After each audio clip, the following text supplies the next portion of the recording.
এখনকার মেয়েরা পাত্র দেখার সময় সবার আগে জিজ্ঞেস করে ছেলে ছাত্রদল করে কিনা। এই অর্জন সম্ভব হয়েছে তারেক রহমানের কারণে। আপনারা অবগত রয়েছেন, সোশ্যাল মিডিয়া একটি শক্তিশালী প্ল্যাটফর্ম, এবং কিন্তু সেই সোশ্যাল মিডিয়ায় বিগত সময়ে বিশেষ করে 5 আগস্ট পরবর্তী বাস্তবতায় যে ধরনের প্রপাগান্ডা, মিথ্যাচার, নোংরামি অব্যাহত রয়েছে, সেখানে সত্যিকার অর্থে কোনো সুস্থ মানুষকে ভালোভাবে রাজনীতি করা বলেন কিংবা সামাজিকভাবে কোনো যারা সামাজিক কার্যক্রমে রয়েছে তারাও সম্মান নিয়ে রাজনীতি করা অনেক কঠিন হয়ে দাঁড়িয়েছে। আমরা এটা বিগত সময়ে প্রতিনিয়ত এ ধরনের বক্তব্য রাখবো একটা, কিন্তু সেটিকে কাট করে ভিন্ন আঙ্গিকে উপস্থাপন করা হয় এবং সেন্টেন্স যখন পূর্ণ কাট করা হয় তখন স্বাভাবিকভাবে মিনিং কিন্তু অন্যরকম দাঁড়ায়। এরকম অনেকগুলো ঘটনা ঘটেছে, অনেকগুলো।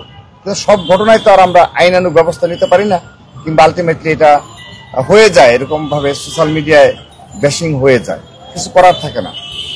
কিন্তু সর্বশেষ সময়গুলোতে দেখা যাচ্ছে প্রতিনিয়ত মিথ্যা ফটোকার্ড ছাপিয়ে এবং আমাদের উদ্ধৃতি দিয়ে, বিশেষ করে ছাত্রদলকে এবং বিএনপি শীর্ষ নেতৃত্ব তাদের উদ্ধৃতি দেওয়া হয়, যা তার বক্তব্য না, তার বিগত 7 দিন তিনি কোনো কর্মসূচিতে যাননি, কিন্তু বাসায় বসে বসে এরকম ফটোকার্ড করে ছেড়ে দেওয়া হচ্ছে এবং সেগুলো এমন মুখ রোচক হয় যে ব্যাপকভাবে ভাইরাল হয়ে যায়। এরকম বেশ কিছু ঘটনা কিন্তু ছাত্রদলের সাথে ঘটেছে, আমাদের সাথে ঘটেছে। এবং আমার ক্ষেত্রে আমি অ্যাজ এ প্রেসিডেন্ট প্রতিনিয়ত দেখা যাচ্ছে যে কোনো কর্মসূচিতে আমরা যখন বক্তব্য রাখি সেই বক্তব্যকে উদ্দেশ্য প্রণোদিত ভাবে কিছু লোকজনের উদ্দেশ্য থাকে যে সেখান থেকে কিভাবে একটি বক্তব্যকে কাট করে ব্যাশিং করা যায়। এটি একটি মনে হয় অসুস্থ প্রতিযোগিতা শুরু হয়ে গেছে। তো এই অসুস্থ প্রতিযোগিতার শিকার হয়তো বা এখন এই মুহূর্তে আমরা, কিন্তু যদি এটি চলমান থাকে এটি অবশ্যই বাংলাদেশ এটি দ্বারা ক্ষতিগ্রস্ত হবে। শুধু তাই না, আমাদের যে কালচার রয়েছে সেই কালচারে ব্যাপকভাবে এটি প্রভাব বিস্তার করছে এবং বিশেষ করে তরুণ প্রজন্ম যারা সোশ্যাল মিডিয়ায় ব্যাপকভাবে অ্যাক্টিভ রয়েছে তারাও কিন্তু আপনি লক্ষ্য করে দেখবেন এটি দ্বারা ব্যাপকভাবে প্রভাবিত হচ্ছে। তো এটি কোনো সুস্থ প্রতিযোগিতা হতে পারে না। সর্বশেষ আমি একটি বিষয় অবতারণা করছি আপনাদের নিকট, যেটি আজকে সাধারণ ডায়েরি করা হলো। তো হঠাৎ করে দেখি গত পরশু থেকে রাত থেকে আমাকে জানানো হলো আমি নাকি এখানে একটা বক্তব্য রেখেছি যে এখনকার মেয়েরা পাত্র দেখার সময় সবার আগে জিজ্ঞেস করে ছেলে ছাত্রদল করে কিনা।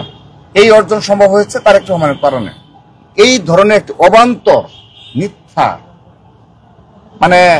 এটি আবার ঢাকা বিশ্ববিদ্যালয়ের শিক্ষার্থী সংসদ গ্রুপ সহ আরো বেশ কয়েকটি যে আমরা এটি লক্ষ্য করেছি যে সেখানে এগুলো আপলোড হচ্ছে, জগন্নাথ বিশ্ববিদ্যালয়ের বিভিন্ন বিশ্ববিদ্যালয়ের পেজে আপলোড হচ্ছে। আমি অবাক হয়ে গেছি যে এগুলোকে কিভাবে রোধ করা সম্ভব।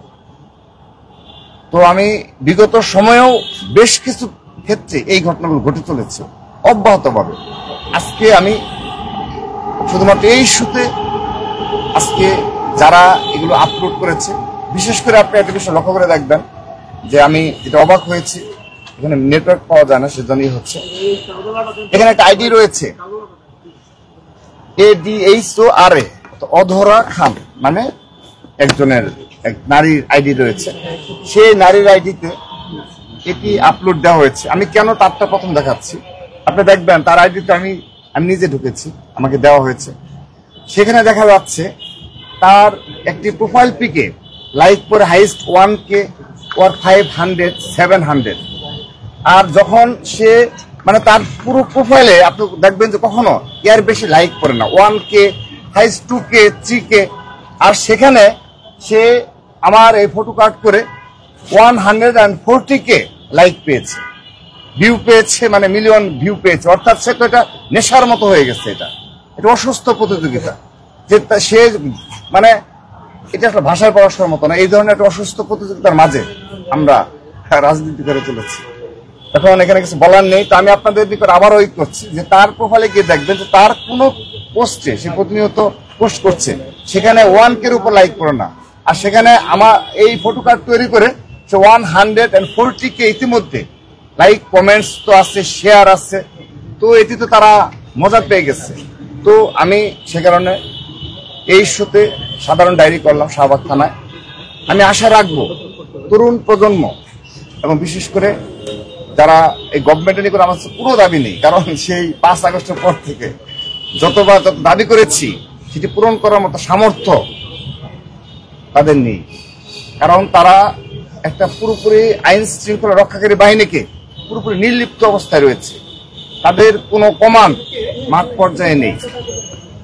কিন্তু এই যে সাইবার ক্রাইম গুলো সেগুলোকে রোধ করার মতো ক্ষমতা এই গভর্নমেন্টের নেই। কিন্তু তারপর আমি আইনের প্রতি শ্রদ্ধাশীল হয়ে আমি আজকে সাধারণ ডায়েরি করেছি। আমি বিশ্বাস করি তারা সতর্ক হবে এবং যারা এই ধরনের মিথ্যাচার, হয়তো আজকে তারা মজা পাচ্ছে অনেকেই যে তারা তো এফেক্টেড না, সেহেতু কে এফেক্টেড হলো সেটা দেখার বিষয় না, একটা হাস্যরসাত্মক বিষয় কেউ সামনে নিয়ে এসেছে, এটা নিয়ে আমি আজকে মজা নিচ্ছি।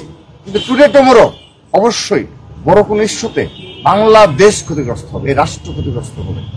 সে কারণে আমি আশা রাখবো যে এই ধরনের কার্যকলাপ থেকে সবাই বিরত থাকবে এবং বিশেষ করে যেগুলো পেজ চলমান রয়েছে সেগুলো অ্যাডমিন কারা সেগুলো সাধারণ শিক্ষার্থী সবাই অবহিত রয়েছে যে তাদের অ্যাডমিন কারা এবং কি উদ্দেশ্যে প্রতিনিয়ত সর্বোচ্চভাবে ছাত্রদলকে সাথে টার্গেট করে সেই পেজগুলো চালানো হয়।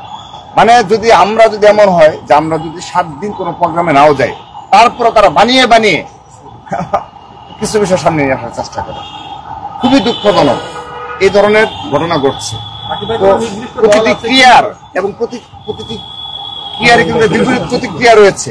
তো যদি বিপরীত প্রতিক্রিয়া কখনো এই সমাজে লক্ষ্যমান হয়, তখন যারা এই ধরনের মিথ্যাচার এবং এই ধরনের অপকর্মের সাথে জড়িত রয়েছে এক সময় তারা কিন্তু সে সমুচিত জবাব পাবে।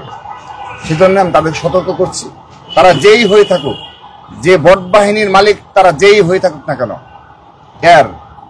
এই যে আজ যে বাংলাদেশে যে ধরনের সোশ্যাল মিডিয়ার মাধ্যমে অপরাজনীতির চর্চা যারা করছে তাদেরকে টুডে টুমরো এর জবাব এই বাংলাদেশে অবশ্যই দিতে হবে। এবং অবশ্যই আমি বিশ্বাস করি আজকে আইন শৃঙ্খলা রক্ষাকারী বাহিনী নির্লিপ্ততা এবং গভর্নমেন্টের নিকট কেউ আশায় ছেড়ে দিচ্ছে যেখানে একটা জিডি করে কিংবা সাইবার আইনে মামলা করে সেটা সুরা হবে, এই আশা আমার মনে হয় না কেউ করে, আমি ব্যক্তিগতভাবে করি না। কিন্তু এই বাংলাদেশে অবশ্যই গণতান্ত্রিক সরকার ক্ষমতায় আসবে। আমি বিশ্বাস করি অবশ্যই একদিন এই আইন শৃঙ্খলা রক্ষাকারী বাহিনী আরো বেশি গতিশীল হবে এবং তারা পূর্ণ উদ্যমে পূর্ণ শক্তি নিয়ে নিরপেক্ষভাবে দায়িত্ব পালন করবে। সেদিন অবশ্যই বিগত সময় এই 1 বছর 1.5 বছরে যারা এই ধরনের আজকে যে আমি সাধারণ ডায়েরি করতে বাধ্য হলাম, এরকম শত শত ঘটনা রয়েছে। আমি বিশ্বাস করি তাদেরকে অবশ্যই আইনের আওতায় নিয়ে আসতে হবে, নিয়ে আসা সম্ভবপর হবে ইনশাআল্লাহ।